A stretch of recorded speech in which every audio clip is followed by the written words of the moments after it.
Hey there, ladies and gentlemen. Welcome back to the Food Experience. Today's experience, I'm making challah bread in the Kalorik Maxx air fryer oven grill.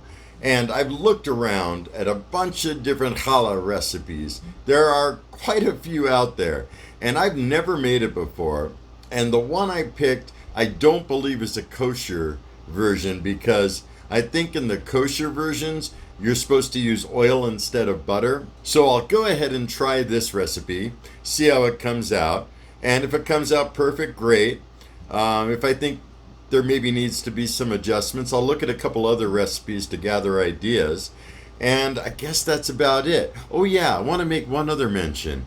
The recipe that I am using, I found from, I believe it was handletheheat.com. I'll go ahead and post a link in the description down below so you can easily get there. And shout out and thanks to Tessa over at Handle the Heat. Without further ado, let's get it started. In my stand mixer, I am adding water, butter, and eggs. Whisk all that up. Make sure the egg yolks break.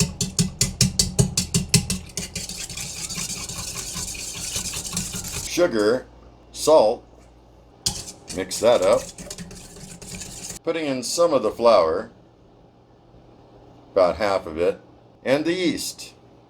I'm using instant yeast, by the way.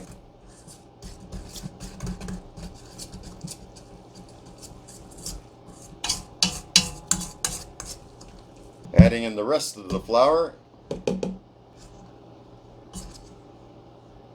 Attaching the dough hook.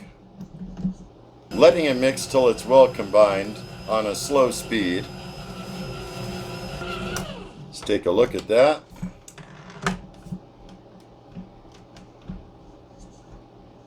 Yeah, it's a little tacky. Definitely is sticking to my fingers quite a bit. So there's definitely enough moisture, I'd say. Lowering the mixer and letting it go on medium for about 5 minutes.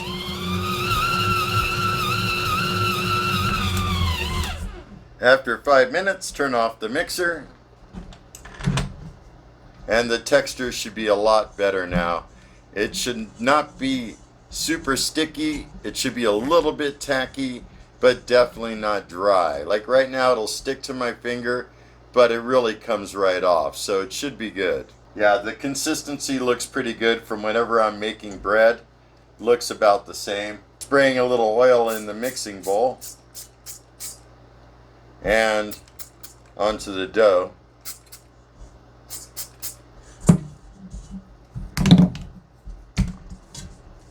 Normally I would proof in the max. However, I live in the high desert. It's over 100 degrees out today.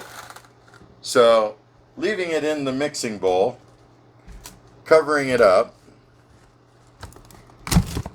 That'll definitely take at least a good hour to rise.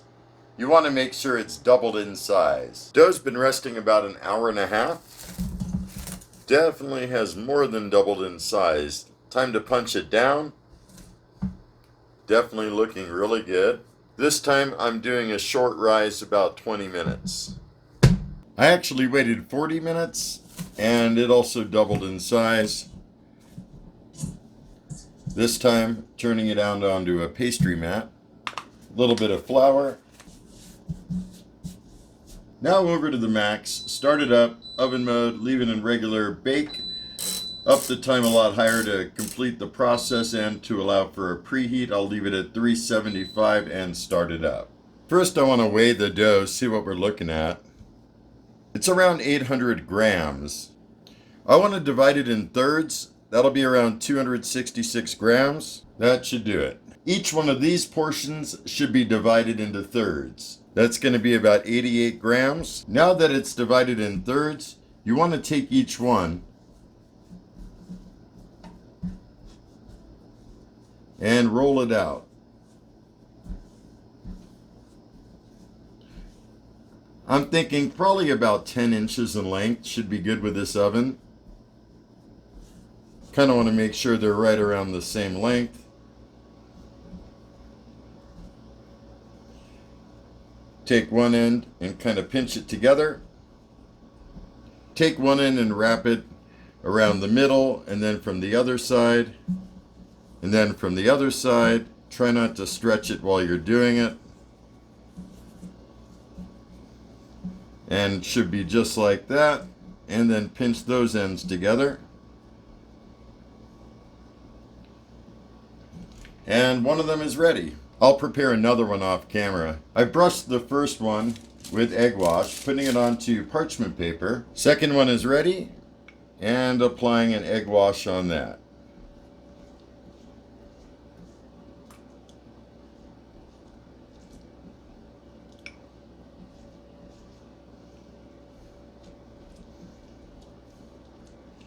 Make sure to get all in those nooks and crannies there, right? And on the side.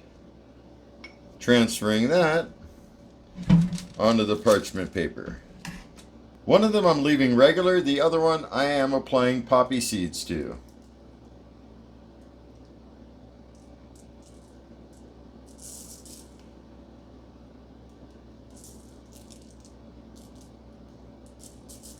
The Maxx is up to temperature. Inserting the tray in the lower bake position. Should take around 30 to 40 minutes. Now that I'm thinking about it, the instructions said the lower center rack.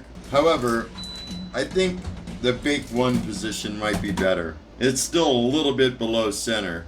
I also had readjusted the time to start at 40 minutes. They're just about halfway done now, and wow, they definitely grew in size. Rotating the tray and inserting it back in. One thing I also noticed about the new Maxx, once it loses temperature, the light starts flashing again for the function. It was never like that before, and when it gets back up to temperature, it'll turn solid. Awesome thing they did right there. It's been baking around 31 minutes. Pull it out. Oh, that looks good. And check it with a thermometer. We're looking to be around 190. Yeah, it's 198. That's what we're looking at. Looks like they came out pretty dang good. Moving them to the wire rack.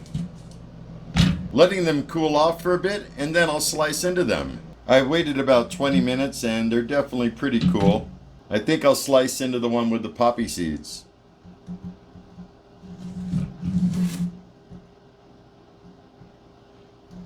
Probably wanting to go a little bit thick on this, I'm thinking.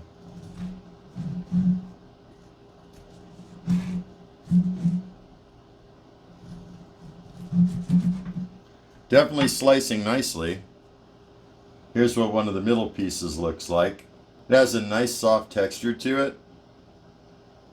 Let's go back up top and I'll sample it with you guys. Welcome back, everybody. Here I am with the challah bread. And looks really good.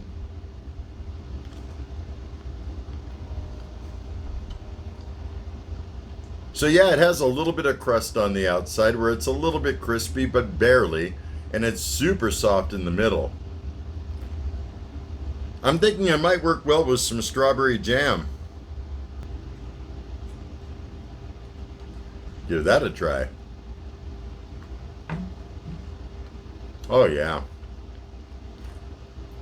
Came out delicious. One thing to note that I want to mention, because I did have a couple goof ups in this video. I didn't really go over it in the up and close, but I'll tell you how it was. Basically, when I mixed it the first time, it wasn't really rising. And I know why. Now that I think about it, I totally know why. And that's because the butter, the melted butter I put in was like super hot. And it probably killed the yeast. So, after about an hour seeing it going nowhere, I made a second batch, made sure to temp the levels of the water in the butter. Everything worked out perfectly. My second mishap, not really a big mishap, when I first put the loaves in, I didn't realize I still had the dehydrator tray up top because I was dehydrating some peppers a couple weeks ago. About halfway through, I noticed it. I removed the diffuser tray and I moved the bread up to the next level to start browning a little more because it really wasn't browning. Then it started browning. I moved it back down. All was well, and it came out quite fantastic. I definitely want to make it again in the future. So stay tuned. You'll probably see it make another round. Was a little bit time consuming, but nonetheless, skill levels should be pretty easy. I hope you guys enjoyed this experience of challah bread in the Kalorik Maxx air fryer oven. Turned out really good. And I want to give a big thank you and shout out to Tessa at handletheheat.com. That's where I found the recipe. I will link back to it in my description. That way you guys could go there, see the recipe with the full instructions. She even has a video for it if my video wasn't quite helpful enough. And I'll probably be doing this again sometime. And really, that's about it. If you have any comments, questions, or concerns, or you've tried something like this, but maybe you have a different recipe, let me know in the comments down below. And maybe I'll give it a go if you have something else to offer. And if you're new to my channel, don't forget to hit that subscribe button on the way out. I got all kinds of good things planned. And with that said, until next time, have a stellar day. Be excellent. And most of all, remember me. I'm KJ Andy O, your food experience host with the most. Y'all take care, and I'll see you next time.